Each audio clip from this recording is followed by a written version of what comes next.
Hello, everybody, and welcome to the Something Something podcast. My name is Eric Kasloff, and with me, as always, is Larry Sands. Say hello, Larry. Hello, Larry, and might I add, and now, coming to the microphone No, on a don't Something do that, podcast. Larry. Here No, is, no, are don't you do that. sure? But No, I'm the Ed no, McMahon, no, like we were no. saying. No, Because of okay. our guest right now, one thing I hate is when people in that art, when they're on another show, it's like they're gonna lay the smackdown on their. No, don't do that. Right. Are Right. you don't want me to do the Ed McMahon? Oh, the Ed Mc. I thought you Yeah. were trying to do like a wrestling kind of promo. Okay. No, of course, no, but it's Let's my just Ed McMahon. no. Let's just get to how your week Okay. was, Larry. Hey, everybody. How you doing? No, everything is good. So Second Sunday, like my epic Christian movie that I've been working on and I've been talking about, I'm coming finally to the end of the production. We have, I know, through the recast and through everything, but the final shoot days are getting lined up. So hopefully within the next couple weeks, I will have an answer saying I finally wrapped production. But yeah, so And it's going good. then the easy part starts. Right. And that's that. Yeah. I mean, that's a molehill unto itself. So, just finishing up and carrying on, I should say. So how's everything going with you? Things with me are going quite interesting right now. The third draft of Hillsborough Road is going phenomenally well. I'm very Nice. happy with the direction it's going. The characters Nice. are starting to do things I didn't plan, Really? and that's always fun to happen. But man, right now in Jersey, we are Mm-hmm. having a heat wave. We're recording this on July 2nd. Mm-hmm. Yep. First Canada Day Mm-hmm. was so hot I couldn't make it to church Wow. because I would have to, because of my leg issues, I have to put my Yeah. support sock on, then Mm-hmm. a Velcro strap around the bottom of my leg, and then Oh, clothes, and then walk to yeah. church. And there was no Right. way that could have happened. And then Yeah. another crazy thing has been going on. My internet has been down since Friday. So to do anything, I had to use my phone as a Wi-Fi hotspot. And with Oh, the interview we had going on today, I was like, man, how is this going to work? And the cable company said they'll be at my house from 10 a.m. oh till gosh. 8 p.m. And I'm like, yeah, they're Oh gonna be they're gosh. gonna be here Tuesday. Right. So Exactly. luckily, I hate that. soon as I woke up, boom, they were here. And man, I am so relieved right now. Nah. Yeah. Yeah. I mean, especially when they give you between, I don't know, 12 hours. We'll be there within 10 hours. Okay. Great. So, but let's really talk about the real issue, Yeah. right? So Let's Larry, talk about, if yeah. people were to ask you, hey, your friend Uh-huh. Eric, what's Yeah. two things he's really, really into? Well, first and foremost, I would say wrestling and filmmaking. Exactly. And right now, we have on the phone right now a guy whose career I've followed for a while since his early days in TNA wrestling up now to what he's doing in New Japan, which is just phenomenal stuff right now. There is an amazing YouTube video with him called Bump. There will be a link in the description for this amazing video. And I'm going to warn you now, that video will get you so hyped up to take on any kind of dream you have in life. And the guy behind all that is named Lance Hoyt. Lance, thank you so much for coming on the show today. Thank you guys for having me on.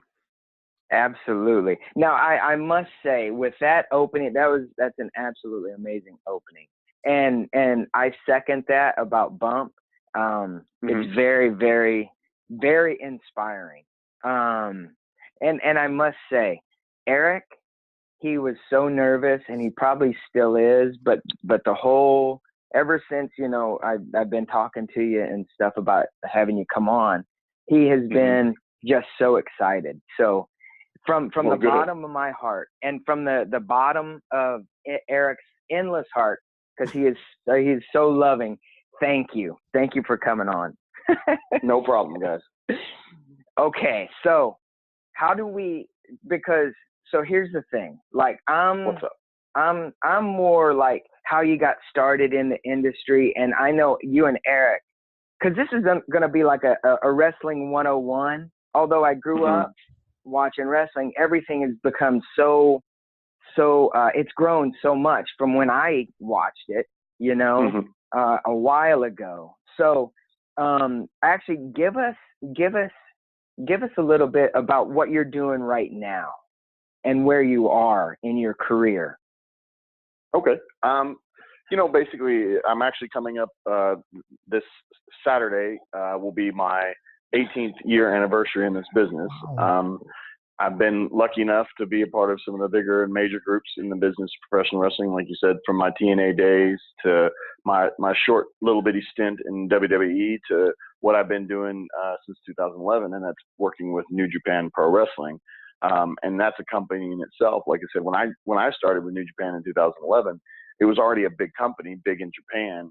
But in the last couple years here, it's really exploded into a worldwide company. It's expansion with New Japan World, which is opening the doors for visibility to wrestling fans around the world. The ease of it, it's basically, if you don't know what New Japan World is, it's basically like WWE's network, but it's all New Japan Pro Wrestling. It's live events from Japan if you want to wake up that early in the morning if you're in the States, or you can watch them as archived because they'll be on there so that you can watch them at any time that you want.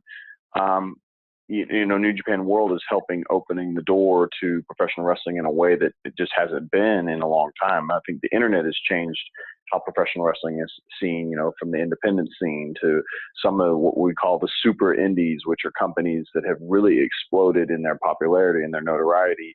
And a lot of that is because of the internet and their visibility and people being able to watch and see them. And New Japan and New Japan World is helping spearhead a lot of that, which is actually creating more markets, not only for the wrestlers to make money and to make a living and to enjoy a high quality of wrestling, but it's creating competition for the super company, which is, WWE. For years, it's just been WWE with a couple other companies existing, but not really having the foothold to give them, in a sense, competition. And what New Japan and New Japan World is doing is truly creating a competitive group for fans to watch and wrestlers to watch and on a large scale basis. So, that's what I've luckily been a part of and continuing to be a part of. I've got if you don't know, I have a tag team partner in Harry Smith, or Davey Boy Smith Jr., the son of the British Bulldog. Oh my God, that's so awesome.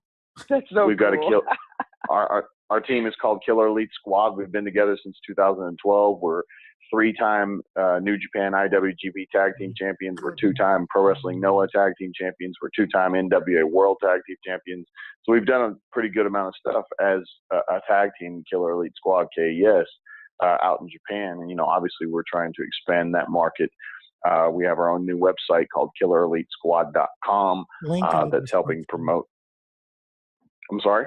There'll be a link in the description for all of that. Absolutely. Okay, yeah, cool. Absolutely. So that's basically what I'm doing right now. It's New Japan and helping to continue to push forward my time in this silly, crazy wrestling world. Like I said, coming up on 18 years, and just trying to constantly prove people wrong and what their opinions of me have been for many, many years.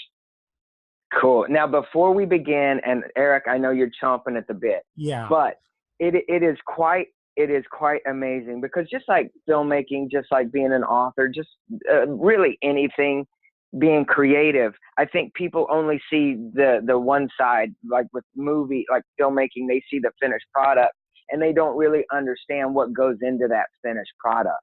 And just before we get going, it is absolutely amazing to even think that you've been in the wrestling business for 18 years and you still, because I can hear the passion, I can hear it, and it's Right. amazing to hear that you've been in it for so long and you're so passionate still about it, and that means a lot. That means a lot, and it's a business too, right? I mean, you know, there's a whole business that goes into it. So I just want to say I can't wait. Okay, Eric, go. Yeah, the main thing I want to talk about, and you really hit on everything I was going to ask. Like, let's say 12, 13 years ago, if there was an indie wrestler you liked, your hope was for him to sign to WWE. But nowadays, there's guys like the Young Bucks where it's like, man, I hope they don't go to WWE. And some talent there where it's like, man, I hope that guy doesn't resign because there's so much amazing stuff going on in the indies. It's kind of like a Territory Days 2.0, if you would. Right. What is so, because I hear Eric talk about, and he just mentioned it, and you did too a little bit, but working with the WWE, and they are like, obviously it's like, you know, working with like Universal Studios or something on a movie, but how is it, because obviously, you know, watching like Total Divas and all that, the front end of wrestling and how glamorous it is. Can you talk about, and Eric, I'm sure you'll answer or ask some of these questions too, but I'm curious to hear about the back end of the business, and how do wrestlers really travel like in their own car and stuff to get, especially when you're in the WWE, because you think, you know, everybody's got, you know, buses, they fly everywhere. Right. Can you talk a little bit about that? The back end of the wrestling. Yeah. For sure. You know, I mean, one of the things you said about me, and I appreciate that, is the passion. And I think truly in this business, for anybody that lasts any amount of good time in this business, has a passion. That's what it's about. It's not about the money. It's not about the glam. It's not about the, you know, the craziness of it. It's a passion. It kind of becomes an obsession. So, you know, to put up with the things that you're asking about now, you have to have that passion, and it has to be there for a really long time for you to last any amount of time in this business. And then one of your descriptions you said about WWE, like working for Paramount or something like that, like in a movie, it's a very good description, because that's what WWE views their product as, and their wrestlers as. They don't view them as wrestlers, they view them as entertainers. That's why they're called superstars and not you know, wrestlers. And, you know, that's why you don't hear wrestling mentioned very often. It used to be kind of a taboo term within the company. You didn't say wrestling. They didn't want to even refer to the company as World Wrestling Entertainment. Just, they only wanted to call it WWE. You know, things like that. And then you ask about the travel and whatnot. It's like, you know, WWE's schedule is very different, because they're every single week, they're all over the country. You know, they're running their live events, which are, you know, non-televised, even though this day and age, everything is seen in some capacity, you know, in the areas where TV is going to be, but it's always 3, 4, 5 hours from that, and sometimes further. You know, when I was there, basically, if you were on the house show loop, as we called it, you know, say you had shows on Saturday, Sunday, and Monday night, like I was part of the ECW and SmackDown crews. So, you know, I would have house show events on Saturday, Sunday, and Mondays, and then we taped on Tuesdays. So, you know, I'd fly in, you know, the company would fly you into the first place, or the nearest airport to the first place. You would be responsible for renting your own vehicle, you know, and guys would usually get together and try to carpool so that they could split the cost on that. You know, and then you're responsible for your own hotels and stuff like that. So, you know, like I said, the company would fly you in, or near the first show, you would rent your own car, and you would do the tour. You would do the loop, as we'd say, you know, so you drive to the first show, do the first show, usually either stay that night in that city, or you would drive that night to the next city and then get your hotel and sleep in and get up and go to the gym and then go to the next show. And just, you continued and repeated that cycle. And then you finished up at wherever TV was at, you know, wherever SmackDown was being taped at that week, that's where you finished up at. And then you flew home on Wednesday. If you were a part of an international tour, a lot of times the international tours followed right after TV. So you would do that house show loop that I just said. Instead of flying home on Wednesday, you would fly out to whatever international destination you had set up, whether it was Europe or Japan or, Asia, whatever that case may be. While you're on those roads, the company does organize, company and team buses so that you're not trying to rent cars and travel around in an international country, and a lot of times you don't have the license to do that anyway. But still, then you would basically do that international tour, which would usually be a week or 2 weeks long because they'd usually tape TV in that international country. And then you'd fly directly back into another house show loop and straight back to TV. So there'd be some times where you'd be traveling 2 weeks straight at a time, for WWE. And when they put you on those tours, it's a nonstop situation. In comparison to like working for New Japan has New Japan buses that they travel all the guys around like on a team. And, usually you start a tour somewhere in around or Tokyo, and then you would travel the country during the tour. And then wherever you finished up the tour, you would either, take the bullet train back to Tokyo to fly out, or you'd fly out of that city into Tokyo and then fly out of Tokyo to wherever you were headed home, and tours for New Japan last anywhere from 2 weeks to a month at a time, like wow. The G1 tour that's coming up for them, middle of July into August is almost a month long tour, with like 19 different shows. So, it's a business of passion. That's basically what I'm trying to say. It's a business of passion. You don't get into it because of the ease of it. You get into it because you just can't not do it. Yeah. Wow. Also, you're doing all that driving and stuff after putting your body through hell. Then, in the car, not getting any rest just to do it over again. So if someone wants to get rich, wrestling is probably the last thing you could think to do. Right? Wow. Well, I mean, there's a lucky select few, especially within WWE.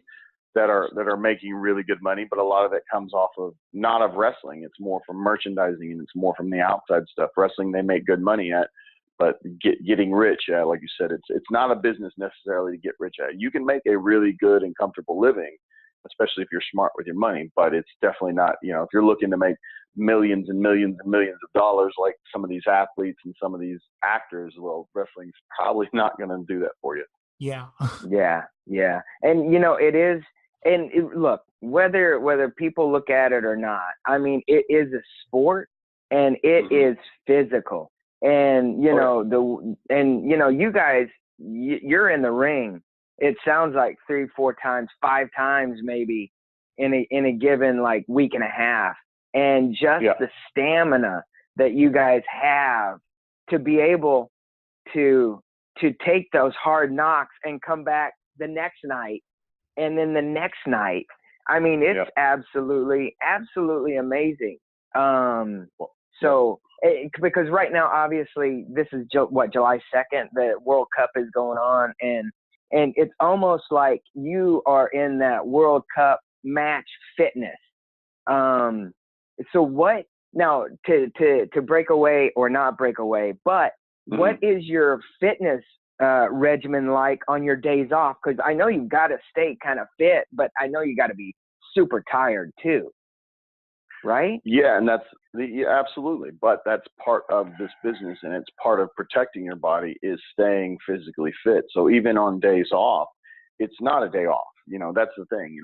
I think some people look at the wrestling business and they think, oh, well, when you're not wrestling, all you're doing is laying around at the house. And, if you're lucky enough to get a little bit of time, you do a little bit of that, but there's still a constant work ethic behind, what you do when you go to the gym and how what you eat and, the vitamins that you take and the things and the supplements that you help, that help your body in every way that you possibly can to help protect it. And that's part of the physical fitness that goes into it.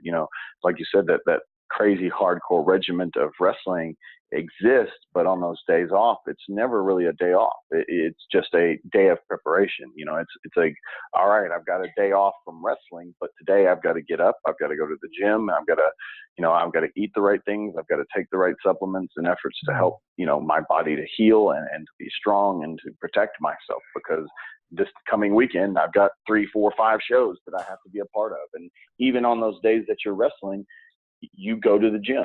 That's what I was talking about when you get up in the morning on that house show. If you get up in the morning and you go find a gym, you go work out, then you go wrestle, then you drive 3 or 4 hours, then you sleep for 2 or 3, 4, 5 hours if you're lucky. Then you get up and you go to the gym and you go to the next show, and it's a never ending cycle. And whereas a lot of these extreme athletes, as far as professional football, professional hockey, professional whatever, the World Cup you mentioned, these professional soccer players, they have off seasons. We don't. But even in this day and age with athletes, their off seasons doesn't mean they stop training for what they're trying to accomplish. So that's the thing. People only see the moment that the guys are wrestling in the ring, but they don't understand the dedication that's behind keeping that going. They don't understand when guys get injured, they have to try to protect themselves by continuing to move forward and continuing to go to the gym. So it's a never ending cycle ever.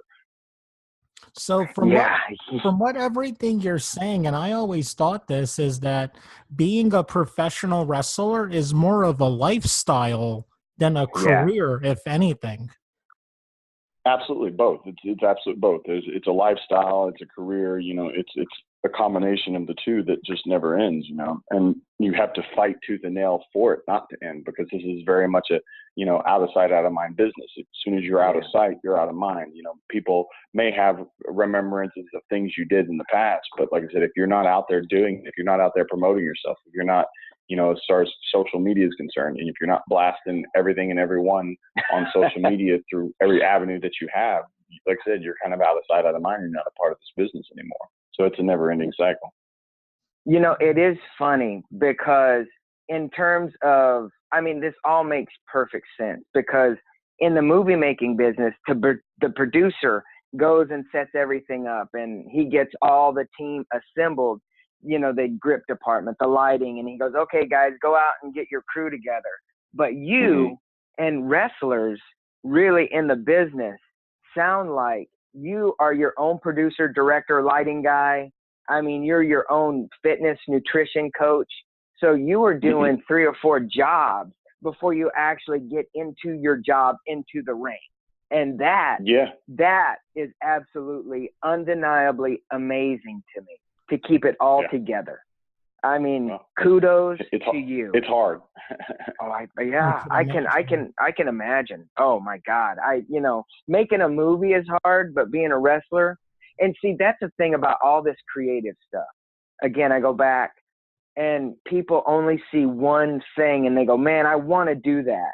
And then all of a sudden they get into it and they're like, yeah, but I didn't know I needed to actually work at it. And it's funny because even though you're in like a PR mode with like the New Japan and all the wrestling organizations that you're with, you personally still have to stay up on it, because that's like the necessary evil now, right? Of getting yourself out there. And to hear you say that, and to me, obviously, looking from the outside, but now kind of getting in a little bit more, you're at the top of, and I know how this may sound. To me, you're at the top of your game, right? You're like one of the top guys, like in there and doing it, working day in, day out at not only your craft, but staying healthy. But to hear you say, but it's so true, whether you're a filmmaker or a writer, you still have to put yourself out there, because if you don't, everybody's going to go, I wonder what happened to Larry Sands. He used to post, fill in the blank. He used to shoot this, shoot that. And then all of a sudden you come back and they're like, oh, okay, great. But it's still, to hear you say you have to stay active yourself in it is very interesting. Now, where are you? Where do you live, or where are you out of right now? What part of the country? I live in the Dallas, Texas area. Okay, cool. So do they obviously you and Eric might know, obviously, but for me and for the non-wrestling people that don't really follow it like Eric and live it like you. Now, are there organizations in and around Dallas or Texas that you work with, and how far does that ripple go when you're here in the States? Does that make sense? Yeah, absolutely.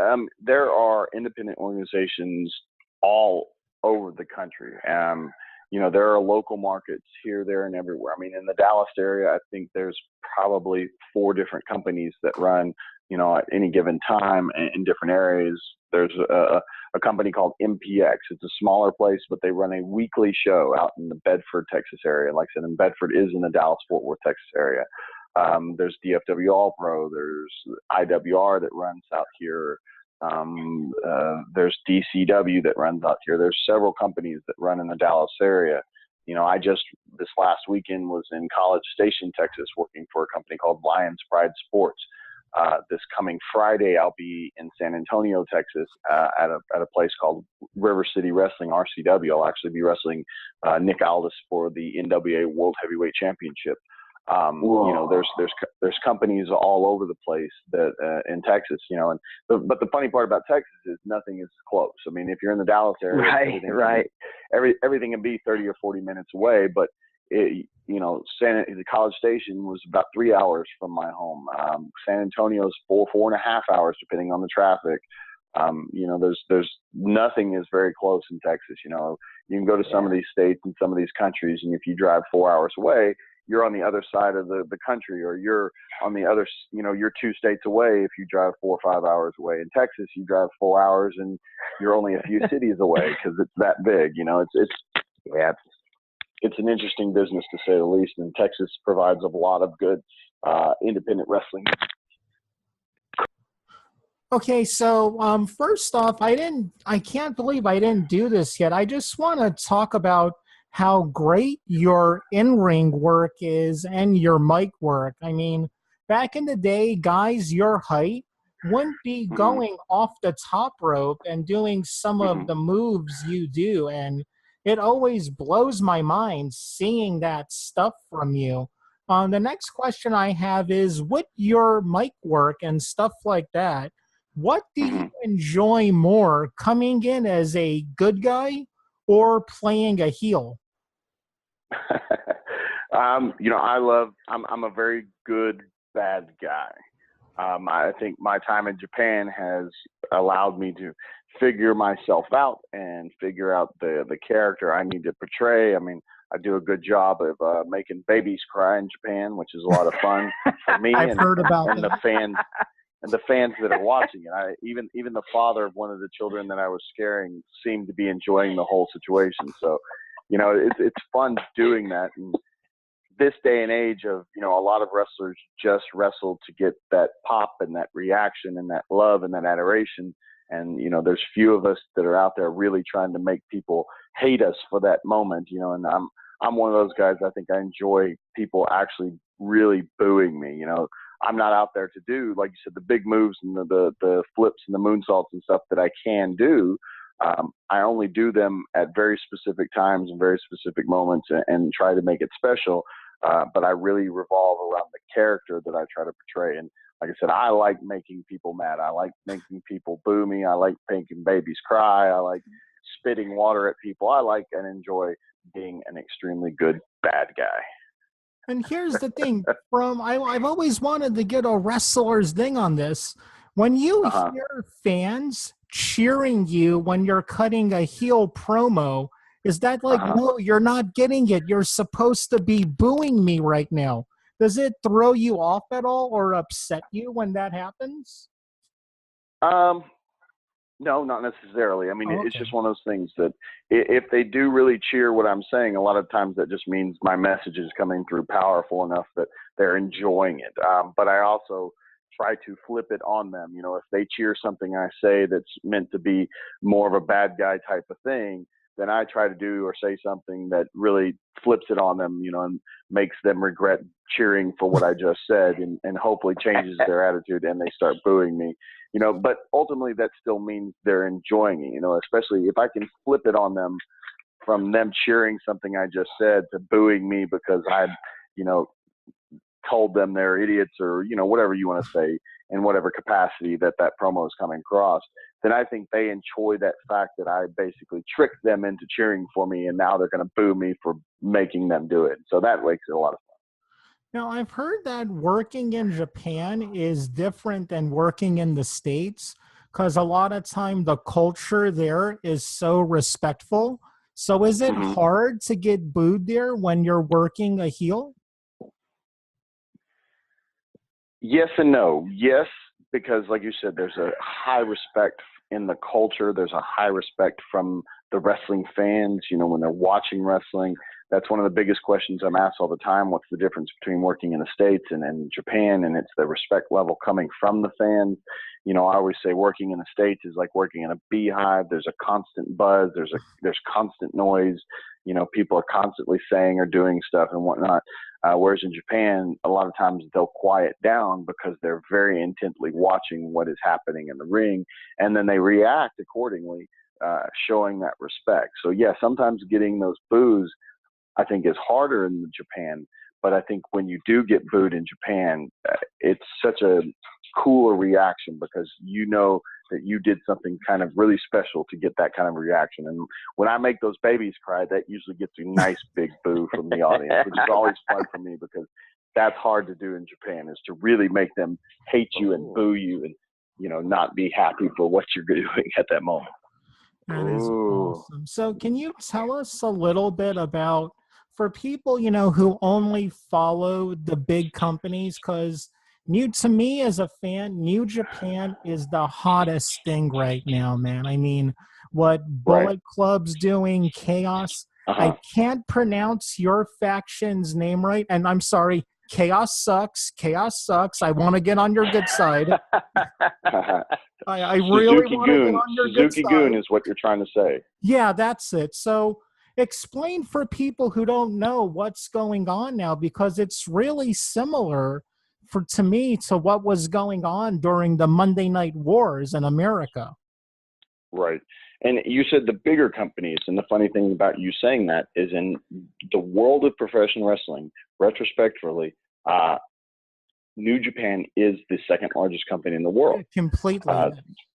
The money they're making, the numbers they're running, the viewership they carry, the size of the events that are happening in Japan and now starting to happen elsewhere in the world, in the UK and in the US and stuff like that.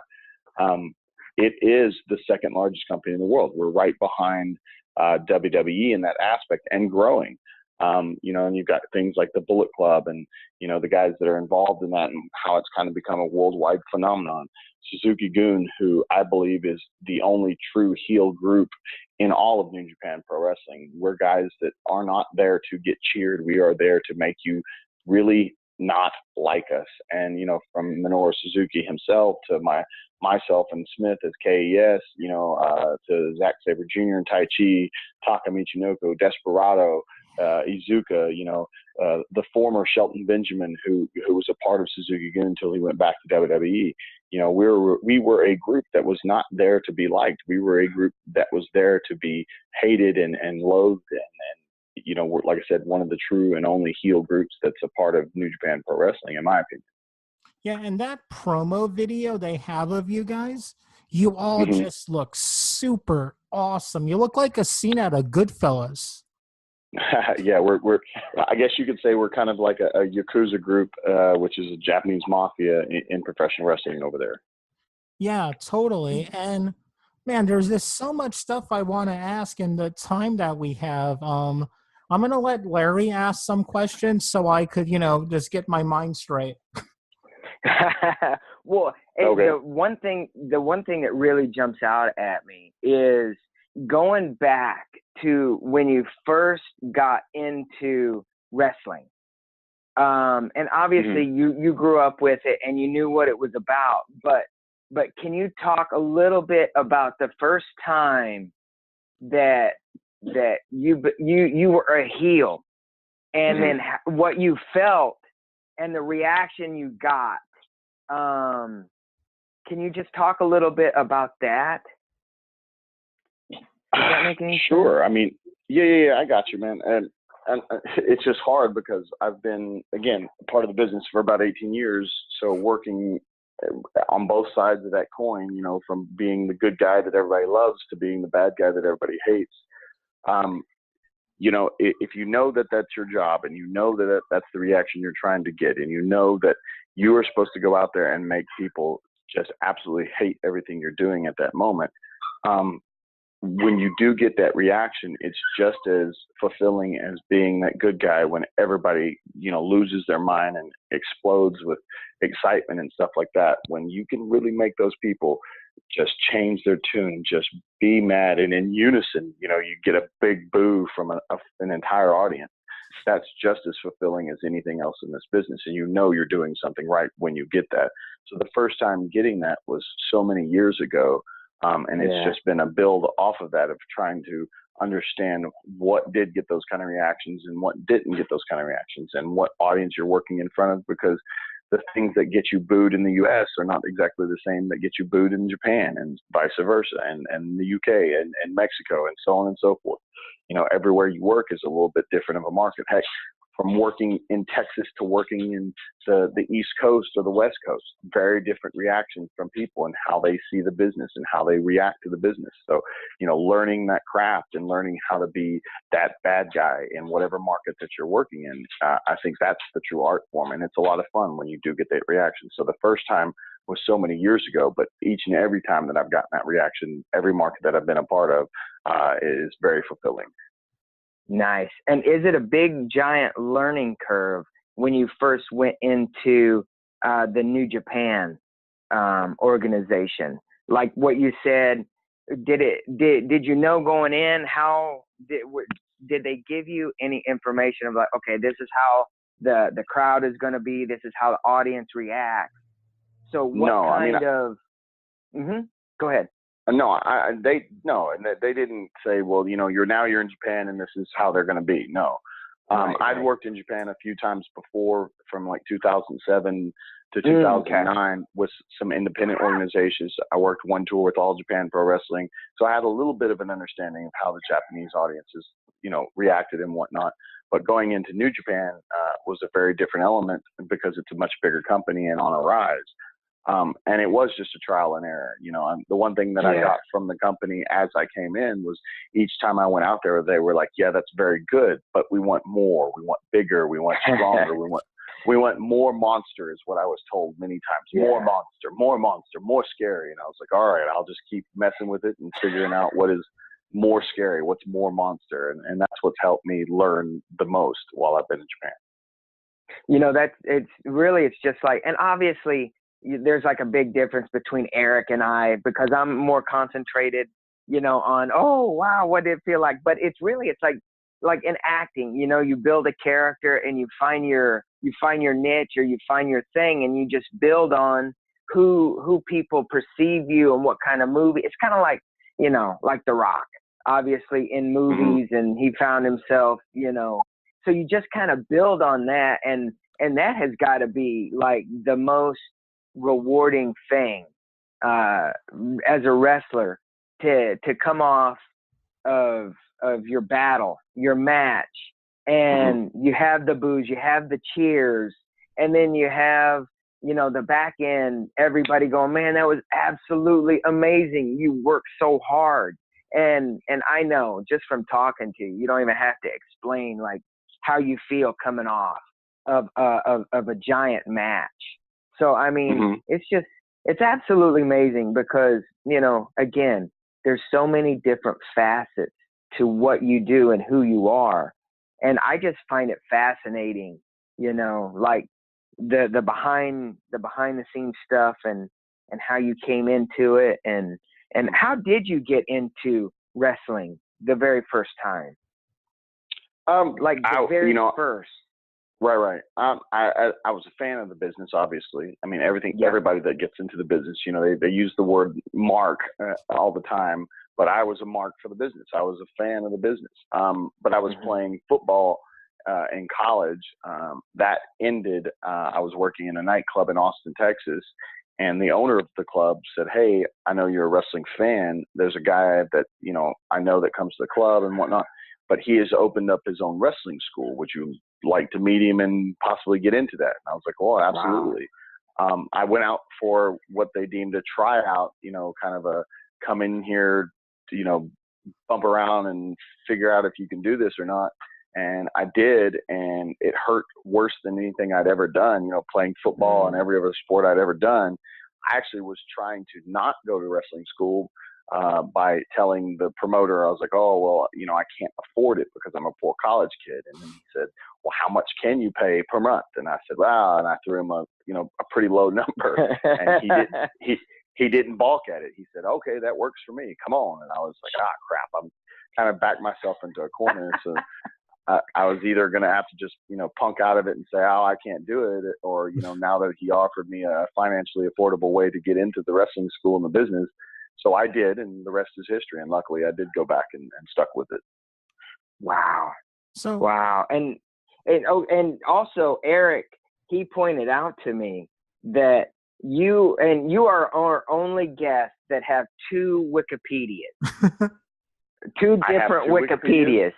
Yeah. And I didn't know that. I knew there was one that somebody had created, but I didn't know there was two. Yeah, there's one for the Killer Elite Squad. Oh, there's a KES one. Okay. Yeah, that's fine. I thought you meant there were two, like, for me specifically. I was like, that's weird. And in college playing football, you were a quarterback. Yes. Correct? And yeah. So how tall are you? Legit about 6'6", 6'7", somewhere in there. Oh my Jesus God, you're a giant. I tell you, man, but to be that tall and to be that agile and doing all the moon, oh my God, they're flying off the top rope. I mean, dude, you're just like this. See, now it's kind of sinking in, like, because you're just, no wonder they wanted more monster, man. I tell you, I'm kind of speechless now at this point because I'm putting like the visual together, and because people in Japan are a little, they're like me. They're as tall as me. I'm like 5'5" in heels or something, in Sylvester Stallone heels, and so they're like me. So it's like, I mean, you really are literally a giant among men over there. I mean, there are guys that are bigger than me in this business, but there's very few of those.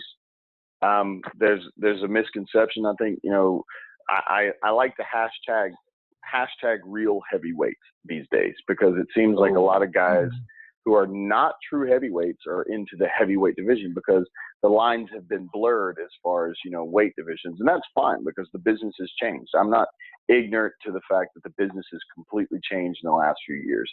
But when guys step in the ring with us, Smith and I, it's a funny dynamic because people are watching these guys and, they're going, oh, they are heavyweights. No, they are big guys. And then they step in the ring with us and we stand toe to toe with them and they go, holy crap, those two are freaking huge. Because Smith, like I said, Smith is a legit 6'5", 265 something pounds, just jacked to the gills. I'm 6'6", 6'7", 270 pounds myself. And then you stand across the ring from the current IWGP heavyweight tag team champions, the Young Bucks, and people see the extreme huge difference between us and them. Granted, I'm not taking anything away from the Young Bucks. Don't take that wrong as me talking smack about them in that sense, because the money they're making and what they're doing in this business is true heavyweight stuff in the professional wrestling business. But when we're just talking physical stature and whatnot, and there will come a time when Killer Elite Squad faces off with the Young Bucks for those IWGP heavyweight tag team titles. People will see the very, very big physical difference between true, real heavyweights in KES and the Young Bucks. I just got goosebumps when you said that, thinking about that match. So if you would as a tag team and in your single career, what would you say are your favorite matches right now? Man, I've had so many that's hard to break down. I've been lucky enough, like I said, my time in New Japan has truly been the best time in my career. And, getting to work in the Tokyo Dome several times. Smith and I have defended the IWGP heavyweight tag team titles 3 different times in the Tokyo Dome. Wow. Getting to ride motorcycles into the Tokyo Dome, defending successfully the first time. Unfortunately, we've lost the titles twice in the Tokyo Dome, but that's okay. Once was to Carl Anderson and Gallows, who are now in WWE. More recently was against LIJ's Evil and Sonata. But we've been lucky enough to be a part of those, and just to be a part of those is some amazing experiences. And then single stuff, I've the G1 Climax, which is now getting a lot of notoriety in the wrestling world. I've been a part of that 4 different times. So, getting to wrestle the Tanahashis and Shinsuke Nakamura's and the AJ Styles and the Hiroko Gotos and the Makabes, and just the name and the list goes on in singles action is truly highlights of my career, and I can go back as far as TNA, as far as a singles thing, and, Abyss and I having one hell of a that was a great match. Real heavyweight match, Sacrifice 2005. That's how long ago that was. But it was one of those where I did a springboard Van Terminator, and people were just like, "What the hell did they just see?" And I've had an amazing career, to say the least, and have had opportunities to work with some of the biggest and best in this business. And I've been very lucky in that sense. And I'm just hoping that I can continue to push forward into more. And wow. I tell you, you are gonna get those opportunities because you have everything. The look, the skills, the mic work. It's just a matter of time. So it's onward and upward to bigger and better things. Now, when you were in Impact, that was still when they were under the NWA banner, correct?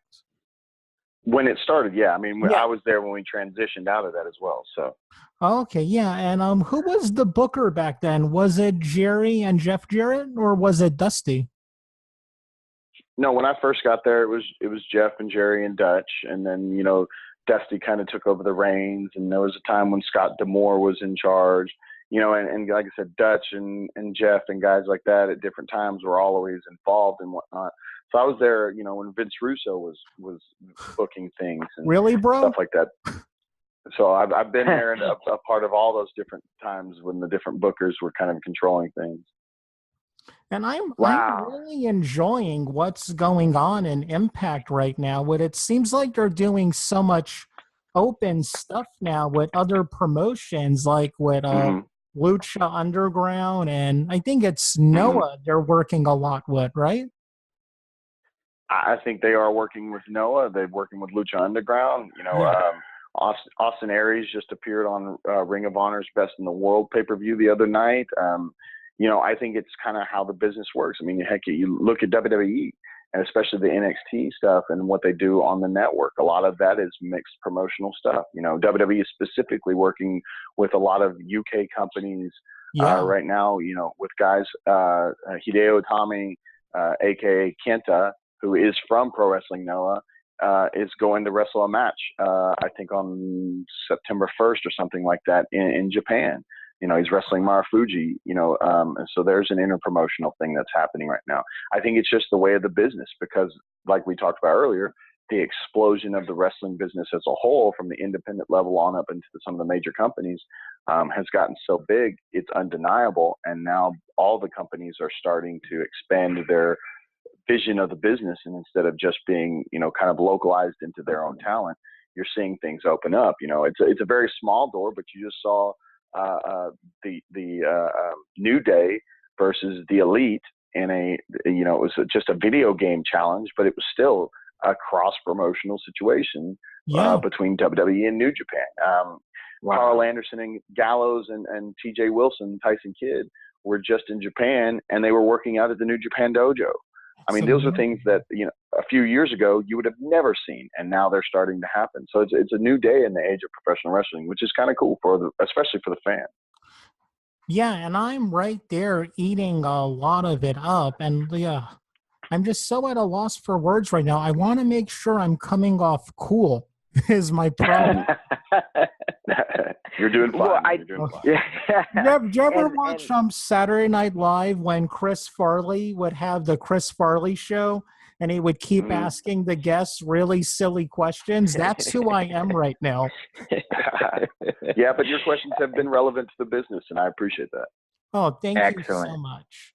One big Excellent. thing Hey, with me is I uh-huh. didn't want to make this like a shoot or ask you any. I didn't want to have, hey, what really goes on during, Right. backstage meetings, because I don't like that. And that leads into what I'm about to ask. Is Okay. is kayfabe for the most part on life support because of social media? I think you even asking that question kind of puts it in jeopardy as well. Exactly. But Yeah. um, I would have to say yes. I think to a degree where it's now really upon the guys, and that's why I say I think it's much more difficult to be a heel in this day and age of professional wrestling because of things like that. Because social media is so important to how companies promote themselves, how wrestlers promote themselves, how the business itself promotes itself and pushes above and beyond, and people's desire to kind of be on that inside of what's happening, because they watch the stuff in the ring, but they don't really buy into it because they're more into what are the guys doing when they go eat? What are the guys doing when they go to the gym? Everybody posts workout videos in themselves, which I think is pretty silly, but it's whatever. It's part of 2018. So being a heel in this business today is extremely difficult because of the social media aspect and how it opens the doors that never in the past would have even been considered to be open. In Japan, it is much more protected than it is in the States. Guys ride separate buses. If you're fighting guys, you're not on the same bus. You don't arrive at the building at the same time. You don't, interact. You don't go to dinner together. You don't post anything on social media together. It's a big no-no in Japan still, whereas in the States, you'll see things like that are happening to a degree where you're like, wait a second, those guys were just fighting on TV, but now they're on a boat in Dubai together, and it's like that's an amazing experience. The fact that they're getting to do something like that, but now that they're posting about it together when they were just on TV, telling each other they hate each other, it kind of hurts that whole mystique of professional wrestling. And yeah, it is one of those things that is dying off. I think there are a few guys that do and can protect it more than others. But it's very hard to do in this day and age of social media. So very good question. You didn't kill it at all. It's a question that has to be asked and has an interesting way of being answered. Like to And me, that was very interesting. when I see people like Alexa Bliss, who I'm a huge fan of and works Mm-hmm. amazing heel promos, I had to Mm-hmm. stop following her Twitter because she would Mm-hmm. show little kids buying her T-shirts, and it's like, Right. no, I want to not like you. I was just thinking, like, when I was a kid, I honestly thought The Undertaker was a wizard that could shoot down lightning from the rafters. Mm-hmm. Yeah, it's like I said, that's what makes it hard in the business is people doing stuff like that. She is such an amazing talent, like you said, with her promo work and how she presents herself, and then you do things like that, and it's an effort for the social media world to like you. And the problem with liking you in that scenario is that your job is not to be liked. And, when people do stuff like that, it's kind of like, what are you doing? So I understand where you're coming from on that. But then we get Well, guys like Matt Hardy, who is really working that, well, now it's Woken gimmick to the hilt right uh-huh. now. I mean, I think he went on, what was it, Jericho's podcast in character, and that was amazing.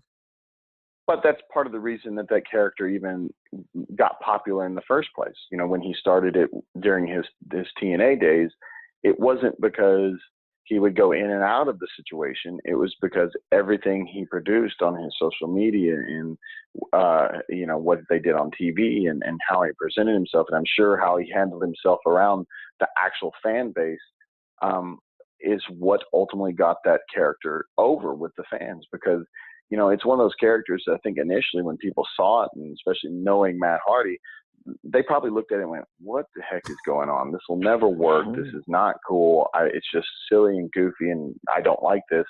To now becoming, especially during the TNA time and the fight at the compound and things like that, it's what got it over was his continuing usage of his social media and all the outlets he had to promote and push the product, which was him and his his broken or woken character, whichever, aspect you like the most, and continues to let it be, as interesting as it is. Man, okay. So before we wrap up, my last question is, isn't the New Japan Wrestling, can you watch that on like the Paramount Network? If I'm correct. No, if you're watching in the U.S. and you're just trying to watch it on TV in the U.S., you have to watch it on Access TV, Friday night. Oh, that's it. Access. Yeah. Yes, thank you. Yeah. Thank you. Yeah. Friday when? night. Yeah. Friday nights, I think 8 Eastern, 7 Central, and so on and so forth. The specials we've done in the States, like the one coming up in San Francisco on July 7th, I'm pretty sure it's going to be another live broadcast. So whatever time that starts, I don't know exactly what time for sure. I want to say they try to keep it around the same time, 8 or 7, Eastern, so on and so forth. Will be a live broadcast on Access TV. So, but everything else is post-production, older stuff. And, the shows themselves are 3 to 4 hours long in Japan, but they only have an hour on TV in the U.S. So, you're seeing an abbreviated version on the regular Friday night programming. But like I said, for the July 7th out of San Francisco, it should be live, and it'll be the entire program. Great. And for people that can they watch it on the internet somewhere if it's live, or can they watch, is there a schedule that people can go look at for like the TV or internet airing? Is there anything like that? Well, yeah, I mentioned earlier, New Japan World. It's newjapanworld.com. Okay. You can sign up. It's 999 yen, which is actually kind of funny. The whole 999 thing is actually like, I want to say like $8.36 total. You're paying for a monthly membership fee, just like the WWE Network. You can watch live New Japan product. Like I said, unfortunately, because out of Japan, the time difference exists. That means you're getting up at 2, 3, 4 o'clock in the morning, depending on where you live, to watch these products and so on and so forth. But like I said, those events are archived as well. So if you can't get up at 3 o'clock in the morning to watch it live, when you do get up at whatever time you get up, you can turn it on and watch it at any time that you have to. So newjapanworld.com is the best avenue to watch all brand new New Japan products. Perfect. And link to the description and all of that. And Lance, yep. I just want to, again, in closing, thank you so much for coming on the show this week. It was a real honor because, I don't get nervous a lot when we interview people. And when it's someone that I've been a fan of, I get a little more 8-year-old boy comes out of me. But I just want to thank you again so much for coming on the show and making me feel a little tiny bit like Dave Meltzer. Well, I appreciate you guys having me on. I had a good time today. Had some really good questions coming from you guys, and I appreciate that. All right. Excellent. And what is, actually, I want to see, what's upcoming for you that we can watch out for? Well, I don't know when your show events. This will be up in June. Yeah, in June. It'll be what? Or July. It'll be up in July. Yeah. Well, okay. It is July. So do you know when in July? I'm thinking near the end of July or the 1st of June. Oh, the 1st of June of next year? No, the end of July. Yeah. Okay, I got you. I've got all kinds of stuff. Like I said, this will be old news for your listeners by the time this airs. But, I'm like I said, RCW in San Antonio on Friday, July 6th. I've got some upcoming stuff that, it's a little bit secret that I can't mention, but again, it'll be post-year stuff.